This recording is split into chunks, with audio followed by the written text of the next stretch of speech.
que hoje é o Dia da Mulher. Eu acho esse dia, assim, um dia muito representativo, né? A gente quer dizer que o Dia da Mulher é todo dia, mas hoje é um dia que a gente tem que refletir um pouco mais sobre a questão da mulher.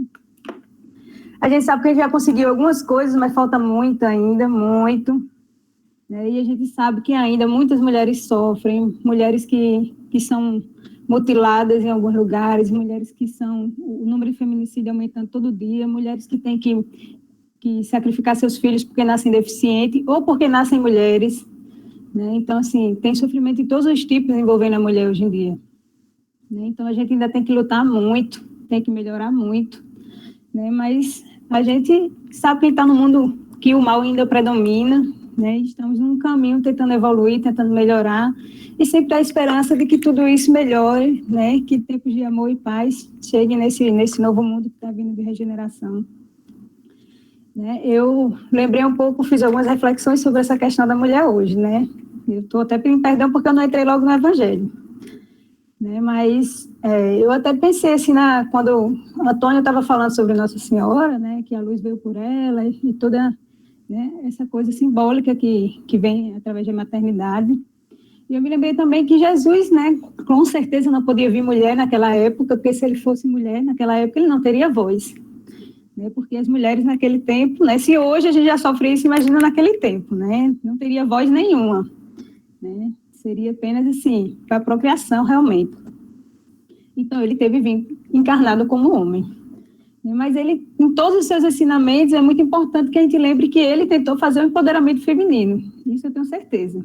Naquele momento que ele botou ali Maria e falou para os discípulos, sua mãe, esses são seus filhos, ele quis mostrar a importância da mulher, né? Não só como mãe, mas como mulher, que ela teria uma importância grande, né? Ela ali empoderou Nossa Senhora. Quando ele desencarnou e da ressurreição, que ele apareceu primeiro para Maria Madalena, foi outro empoderamento feminino, né? Porque os discípulos não acreditaram nela. Por que ele ia aparecer para uma mulher, né? Se mulher não valia nada naquele tempo. Mas ele apareceu para Maria Madalena, para mostrar novamente que a mulher tinha importância, né, e tinha o seu lugar na humanidade. Então, em vários momentos, eu estou dando 2 maiores exemplos, né, mas em vários momentos da Bíblia, você vê que Jesus dialoga, né, muito com as mulheres. Tem Joana de Cusa, né, porque naquele tempo ele sabia que se ela largasse ali o casamento e fosse seguir ele sabia que podia ser até apedrejada, porque naquele tempo a mulher não podia deixar marido. Então, ele teve a consciência de dizer para ela, para ficar, que ela tem um trabalho junto com o marido dela, para ela ajudar a evoluir. Enfim, então, tem várias passagens bíblicas que eu acho que são importantes nesse Dia da Mulher para a gente refletir também. Outra coisa, prometo que é a última reflexão sobre essa questão. Outra questão também que eu vejo hoje em dia é a questão do feminino no ambiente de trabalho. A gente sabe que as mulheres, elas são feridas no seu feminino muitas vezes em alguns cargos, né? Cargos de poder, cargos... Eu vou dar exemplos até daqui do nosso grupo, né? A gente tem Fátima, que com certeza trabalhava com um grande número de homens embarcada, né? E com certeza a gente sente um pouquinho essa questão do feminino ser atingido. Kaline também trabalha com um grande número de homens também. Eu já trabalhei em lugares que eu era a única mulher no dia da equipe, e assim, eu tinha horror, porque toda vez que tinha algum problema ligado à comida e ao remédio, os homens tudinho do presídio me procuravam. Não vai resolver, porque é sobre alimentação ou é sobre remédio, é mulher que sabe dessas coisas.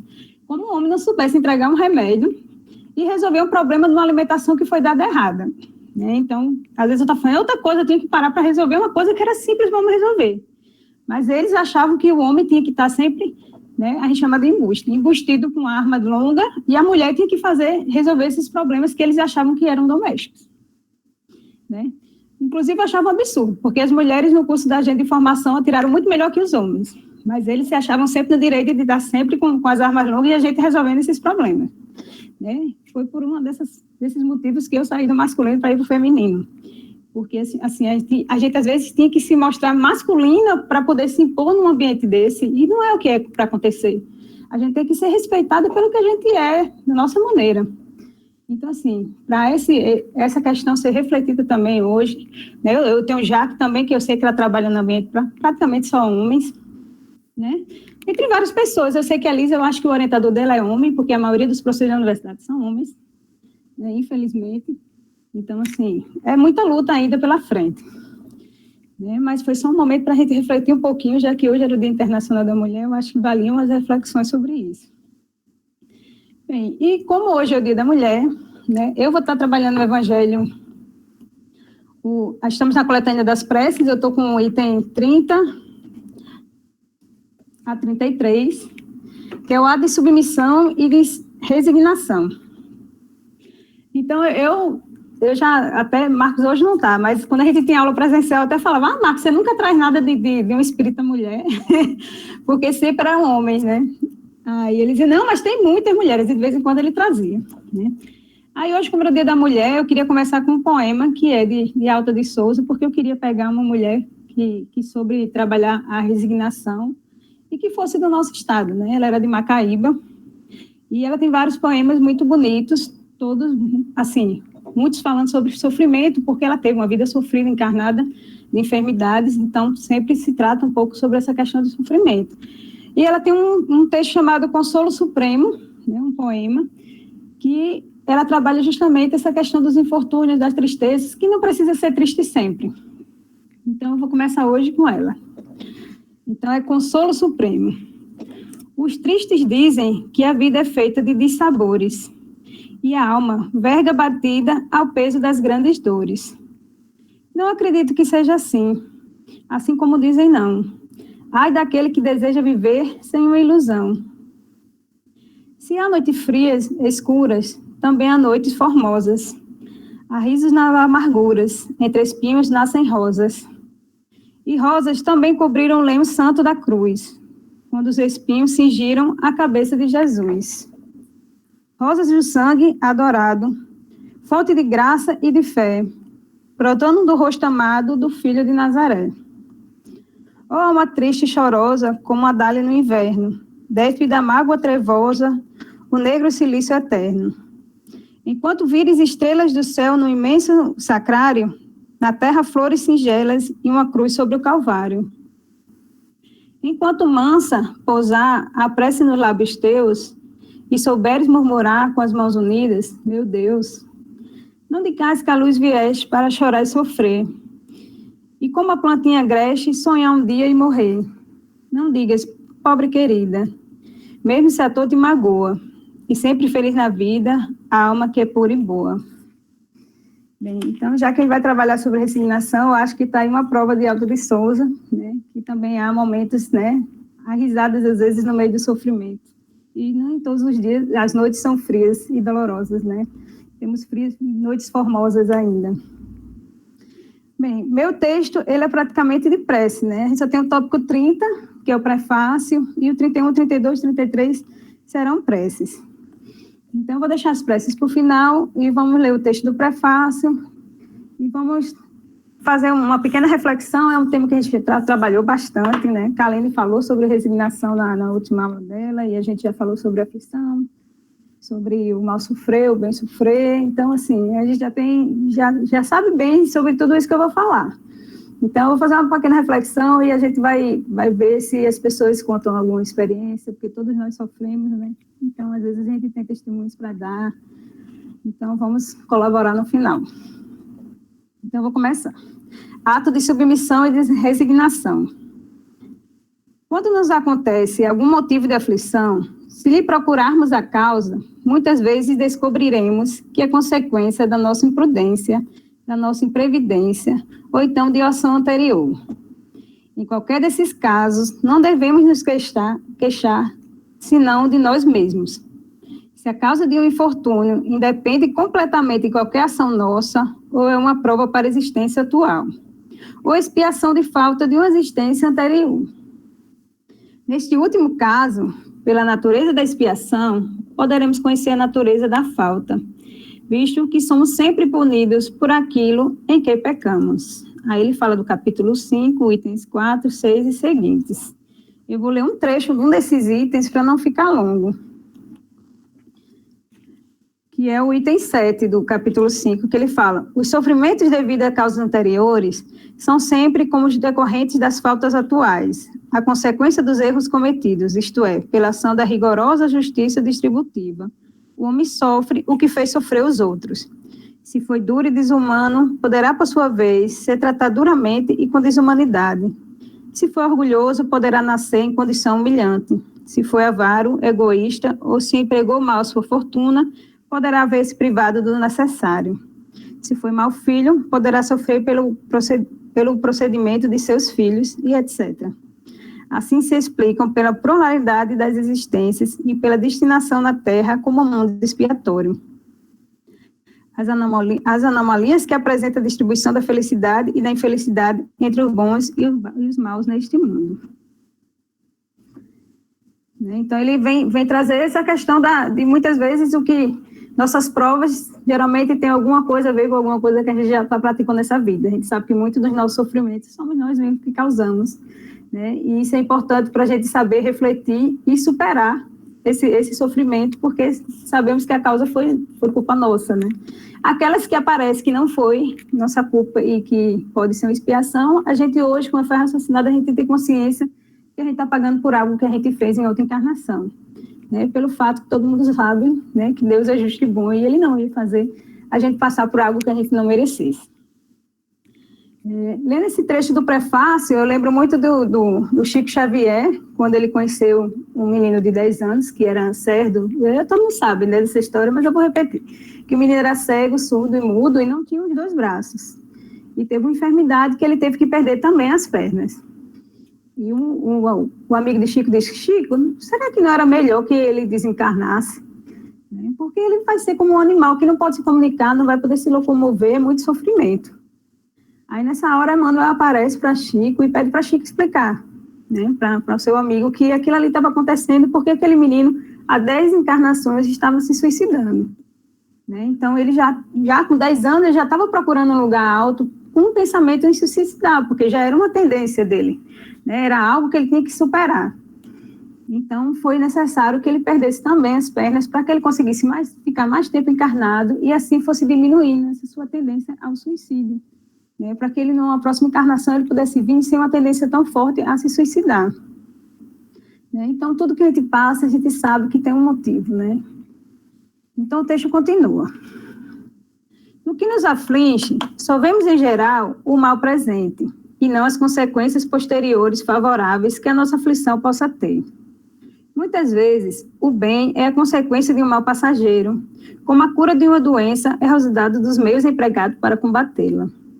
Em todos os casos, devemos submeter-nos à vontade de Deus e suportar com coragem as tribulações da vida, se quisermos que elas nos sejam levadas em conta e que possam aplicar a nós estas palavras do Cristo. Bem-aventurado os que sofrem. Ele também pede para o capítulo 5, para o item 18.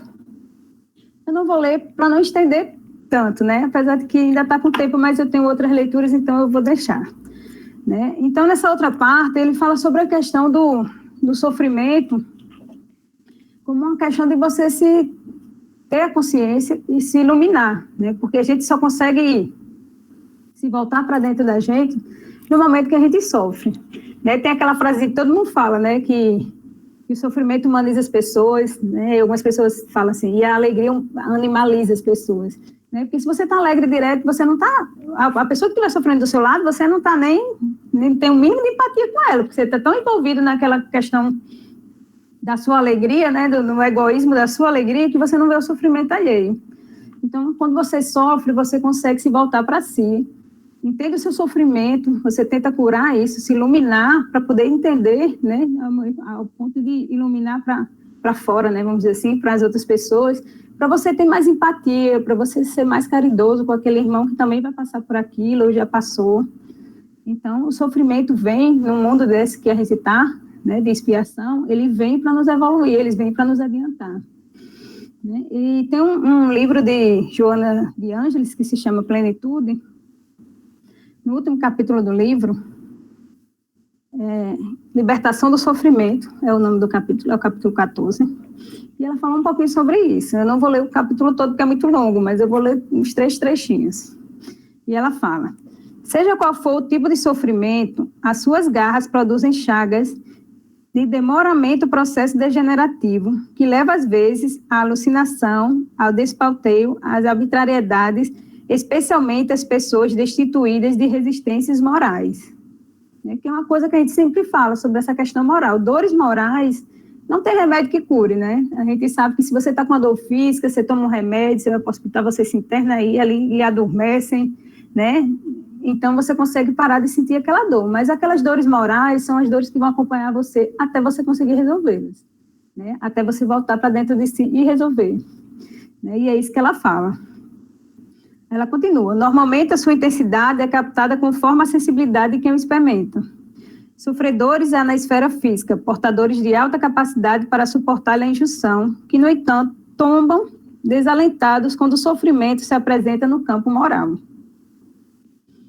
O sofrimento está muito relacionado com o processo espiritual. A ampla sensibilidade faculta-lhe maior profundidade emocional, que responde pelas angústias e desagregações interiores, sem queixumes nem acusações. O padecente silencia a dor e deixa-se estrançalhar interiormente, em especial quando tomba nas aflições morais, derivadas da traição, da injustiça, da crueldade e do abandono, do isolamento. Se possui fé religiosa e transfere o testemunho para o futuro espiritual, suportam melhor as lâminas cortantes, com equilíbrio, logrando vencer a conjuntura, superando-se e saindo da crise com amadurecimento e paz. As enfermidades de larga duração aformoceiam-lhe o caráter e dão-lhe maior cota de amor aos sentimentos que transbordam de ternura. Né? Então, aqui ela meio que fala sobre a questão do equilíbrio, porque às vezes duas pessoas passam pela mesma coisa, mas uma consegue ter serenidade, né? E a outra não, a outra se perturba. E ela fala que essa questão espiritual é muito importante para a pessoa ter essa resignação, para entender o que está acontecendo e resignificar, que foi o que Kaline falou também na apresentação dela, todo aquele sofrimento. Você mudar a sua visão para aquilo, você entender que aquilo é para evoluir, que você tem que ter serenidade, tem que ter paz dentro de você, né? E como o texto que Kaline leu na outra vez, né, que Jesus fala, tenha ânimo, né? Tenha coragem, tenha alegria, tenha ânimo, né? Para poder passar por tudo isso que é necessário. Bem, minhas reflexões se basearam em cima disso aqui, mas eu peguei um texto final só para a gente encerrar, que se chama Infortúnio Maternal. Eu achei que, como hoje era Dia da Mulher, valia a pena de falar um pouquinho sobre alguma questão materna, já que muitas pessoas desse grupo são mães. Então, está no livro de Chico, que se chama Contos e Apólogos, é o capítulo 39, Infortúnio Materno. Vou iniciar para a gente encerrar a apresentação e vocês puderem colaborar. Em pleno hospital da espiritualidade, pobre criatura estendeu-nos o olhar suplicante e rogou: o Senhor consegue escrever para a terra? Quando me permitem, repliquei entre pesaroso e assombrado. Quem era aquela mulher que me interpelava desse modo? A fisionomia escaveirada exibia recordações da morte. A face inundada de pranto tinha esgares de angústia e as mãos esqueléticas e entrefechadas davam a ideia de garras em formas de concha. Dante não conseguiria trazer do inferno imagem mais desoladora de sofrimento e terror. Escreva, escreva, repetia chorando. Mas escrever a quem? Às mulheres, clamou infeliz. Rogue-lhes, não fuja da maternidade nobre e digna. Peço, não façam do casamento uma estação de egoísmo e ociosidade. Os soluços, ali rebentarem do peito, induziam-nos a doloroso constrangimento. E a infeliz contou em lágrimas. Estive na terra durante quase meio século. Tomei corpo entre os homens após entender-me como amigo dileto que seguiu antes de mim no rumo da arena carnal, onde me recebeu nos braços de esposo devotado e fiel. O assentimento dos instrutores, cuja bondade nos obtiver o retorno à escola física, comprometemo-nos a recolher 8 filhinhos, 8 corações de nosso próprio passado espiritual, que por nossa culpa direta e indireta jaziam nas furnas da crueldade e da indisciplina. Cabia-nos acolhê-los carinhosamente, renovando-lhe o espírito, ao hábito de novo amor. Suportar-lhe-íamos as falhas renascentes, corrigindo-as pouco a pouco, ao preço dos nossos exemplos de bondade e renúncia. Nós mesmos solicitaremos semelhante serviço para alcançar mais altos níveis de evolução. Suplicamos a prova reparadora. saberíamos morrer gradativamente no sacrifício pessoal para que os associados de nossos erros diante da lei divina recuperassem a noção da dignidade. A triste narradora fez longa pausa, que não ousamos interromper, e continuou. Entretanto, casando-me com Cláudio, o amigo a que me reportei, fui mãe de um filhinho, cujo nascimento não pude evitar. Paulo, nosso primogênito, era uma pérola tenra em nossas mãos, despertava em meu ser comoções que o verbo humano não consegue reproduzir. Ainda assim, acovardada perante a luta, por mais me advertisse o esposo abençoado, transmitindo avisos e apelos de vida superior, detestei a maternidade, acilando-me no prazer. Cláudio era compelido a gastar largas somas para satisfazer-me nos caprichos da moda. Mas a frivolidade social não era o meu crime. Nas reuniões mundanas, mais aparentemente vazias, pode a alma aprender muito quando resolve servir ao bem.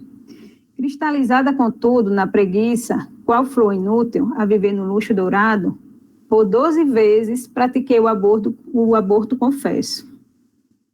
Surda aos ditames de consciência que me ordenava o apostolado maternal, expulsei de mim os antigos laços que em outro tempo se acompliciavam comigo na delinquência, assassinando as horas de trabalho que o Senhor me havia facultado no campo feminino. E após 20 anos de teimosia delituosa, ante o auxílio constante que me era conferido pelo amparo celestial, nossos benfeitores permitiram, para minha edificação, fosse eu entregue aos resultados da minha própria escolha. Enlaçada magneticamente àqueles que a divina bondade me restituiria por filhos ao coração e a quais recusei, guarida em minha ternura, fui obrigado a tolerar-lhes o assalto invisível, uma vez que 6 deles, extremamente revoltados contra a minha ingratidão, converteram-se em perseguidores da minha felicidade doméstica. Fadigado de minhas exigências, meu esposo refugiou-se no vício, terminando a existência num suicídio espetacular. Meu filho, ainda jovem, sob a pressão dos perseguidores, ao culto que formei para nossa casa, caiu nas sombras da alienação mental, desencarnando em tormento indescritível num desastre de via pública. E eu, pobre de mim, abandonando a madureza, conheci a dolorosa tumoração das próprias entranhas. A veste carnal, como que horrorizada da minha presença, expulsou-me para os domínios da morte, em que me arrastei largo tempo, com todos os meus débitos terrivelmente agravados, sobre a flagelação e a chicache daqueles a quem podia ter renovado com o bálsamo do meu leite e com a bênção da minha dor. A desdistosa enferma enxugou as lágrimas com que nos acordava com a violência e emoção e terminou. Fale da minha experiência a nossas irmãs casadas e robustas, que dispõem de saúde para o doce e santo sacrifício de mãe. Ajude-as a pensar que não transforme o matrimônio na estufa de flores inebriantes e improdutivas, cujo perfume, envenenando-lhes, lhe abreviará o passo na direção das trevas. Escreva. Diga-lhes algo do martírio que espera, além da morte, quando quiserem ludibriar a vida e matar as horas. A mísera doente, sustentada por braços amigos, foi conduzida à vasta câmara de repouso. Impressionados com tamanho infortúnio, tentamos cumprir-lhe o desejo e transmitir-lhe a palavra.